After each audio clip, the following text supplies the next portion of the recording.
Great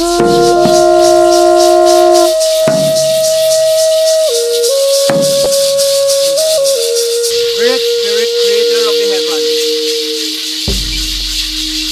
and dwell in the highest region, in the atmosphere of the earth. You have placed us upon the earth. You have placed us upon Mama Hororo, Pachamama. From the lowest earth to the highest heaven we shall now first. I am spirit. Worship me in spirit and in truth. So you're dealing in the first instance with a spirit. What is a spirit? A spirit is a movement that can blow in the wind, that can be the guardian of the water, that can be the guardian of the fire, that can be the guardian of spirit of the forest. That is spirit. Spirit moves here like lightning from there to there. That is spirit. And the human mind cannot conceptualize or connect with that in a very simple way. Huh? So you need something more to connect you to that spirit. So we are here in the hope of connecting to that great spirit through the elements of nature. There are 5 vital, important elements. So one is the fire. Why fire? Fire is within us. If we do not have fire within our system, our bodies, we are dead, we are cold. The other most important element is water. Water is life. Water is cleansing. We see that we cannot live without water. And then we regard the forest, the nature. Because this nature provides for us many different things for our survival. It provides food. It provides medicine. It provides housing material. It provides furniture material. And so many other things that we cannot look at. And then we have the ether that is in the atmosphere, that we cannot do without as our breath. So our prayers this morning is in this context. And what we use to offer to the fire, we use the medicinal herbs, we use the sacred tobacco, we use the food, the provisions of the earth, and we use the sacred drink. Come on this sacred spot this day, and we call your presence to this space. And we ask that the guardian spirits of this area be awakened and receive our prayers. We come to pay respect to the guardian or the spirit of this water, that is Mama Inyabu Mamatuna. According to the nation and according to the language, is called by the Krene. So we have come to adore the waters. So we are offering ourselves and our regards to the spirit of the water.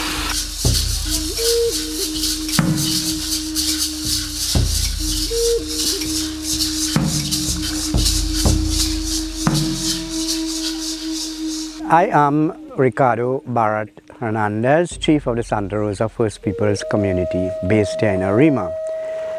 If we are to talk about the history of the First Peoples, well, of course we are talking about the foundation of this country that was called by some of them Kairi, and then subsequent to that, with the encounter of Columbus, it was changed to Trinidad. But according to the historians, to the archaeologists, the anthropologists, and these people who have studied early peoples, they tell us that the indigenous peoples would have inhabited Trinidad about 7,000 years ago or even more.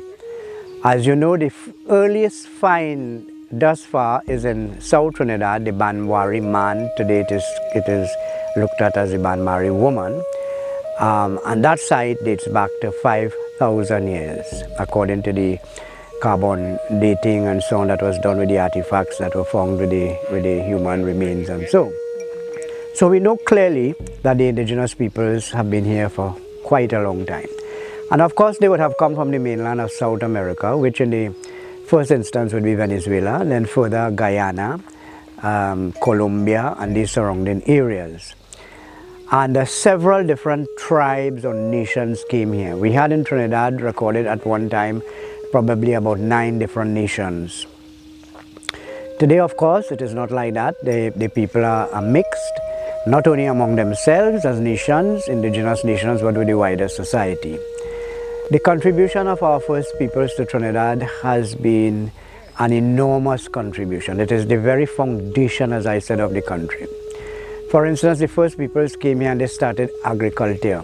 Of course, that was suited for their time and is still suited to the day, but their contribution will be in the first instance with agriculture, planting their own traditional crops such as cassava, corn, ground provisions and so on. And then with the Spanish, coming of the Spanish, then they went further into the cocoa plantations and coffee and citrus and so on. Most of the roadways we traverse today in Trinidad, of course, they would have been developed from earlier trails that were made by the Amerindians. Not all of them, but most of them. So that while in those days they were just earthen tracks and so, nevertheless they were cut out by the Amerindians. So that in itself is a contribution. We, over the years, have just contributed to its development.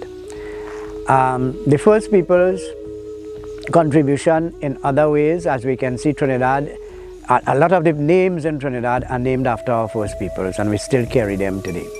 The first peoples, we have inherited from them some of their food, such as cassava. Well, their main product from cassava would be cassava bread, and not a loaf of bread that you will go in the bakery and buy, a flat wafer that we call cassava bread, that was made out of cassava. That's the main staple. And from the water of the cassava, a sauce was made that we call in Trinidad catara, or in other countries they may call pepper pot or things like that, that you would cook either with meat, wild meat of the forest, or with fish and so on. Today we use cassava in many different ways, but it would have been inherited from our first peoples. Where we are at present is the site of the first peoples. Recently, as you know, government made available 25 acres of land, and we are on that space now. And the vision for this area is to re-establish a First Peoples Heritage Village. At present, we have our community center that is lower down in Arima, and it serves as a mini museum with artifacts of the First Peoples. We have lots of tours coming to visit. When they come, what they will be exposed to is probably a lecture on the history and culture of the First Peoples. Then they would get to see the artifacts. They may get some food demonstration. They would get actual hands-on making of different craft items and so on. And overall, they would be educated in the different ways of the First Peoples. So we have a lot of students. Now that it is making, the history of the First Peoples making its way back into the school curriculum, we have a lot of interest from our students in that respect.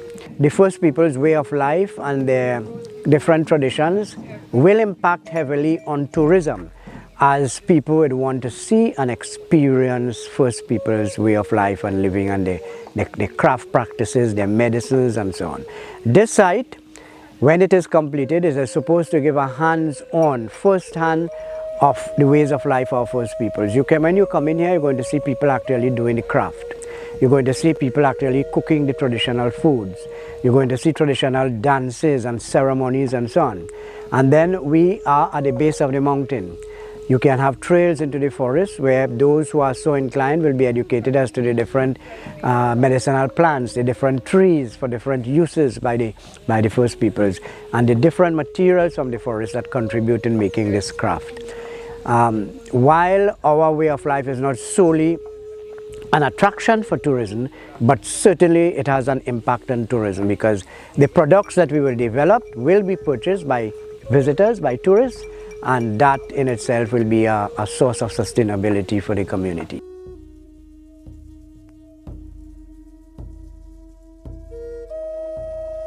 My name is Jason Calderon, a member of the Santa Rosa First Peoples Community.